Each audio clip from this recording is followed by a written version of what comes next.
La parole est à Florian Sidmon. Oui, monsieur le maire et mes chers collègues, je veux revenir à l'occasion de cette délibération sur les termes qui ont été employés par mon collègue, malheureusement qui n'est pas là, Grégory Canal, au conseil d'arrondissement, termes que je ne peux laisser passer puisqu'il a qualifié cette opération, et c'était la deuxième fois qu'il le faisait, de préemption rapace. Préemption rapace était le terme donc qui est martelé par la droite du 15e pour notre politique de préemption.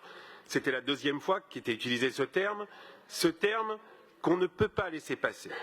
On ne peut pas le laisser passer parce qu'il sous-entend que la préemption serait un vol.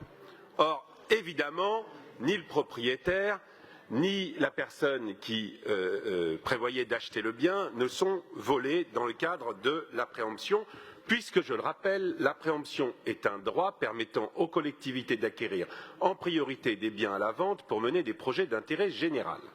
Pour préempter, donc, il faut bien que le propriétaire soit vendeur, et il n'est donc pas volé. Et concernant le prix, nous préemptons généralement au prix de vente affiché par le vendeur. Donc le propriétaire n'est pas volé et le putatif acheteur évidemment non plus, qui peut être évidemment attristé si son opération ne se fait pas, mais qui retrouve évidemment les sommes engagées lors de la promesse de vente. En revanche, la préemption permet, ne vous en déplaise, de créer du logement social et donc de la mixité sociale.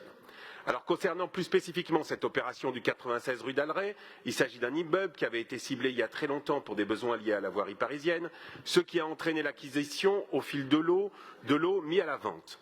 Les besoins ayant évolué, il est désormais décidé depuis de nombreuses années de poursuivre l'acquisition quand il est possible, quand des lots sont mis à la vente sur cette adresse pour en faire du logement social, familial, géré par Elogisiemp. Cette délibération suit donc bien cet objectif. Il s'agit, et donc n'est pas rapace, il s'agit de lots gérés par la ville qui sont transférés à Elogisiemp pour y réaliser 9 logements sociaux à destination de familles populaires et de classe moyenne.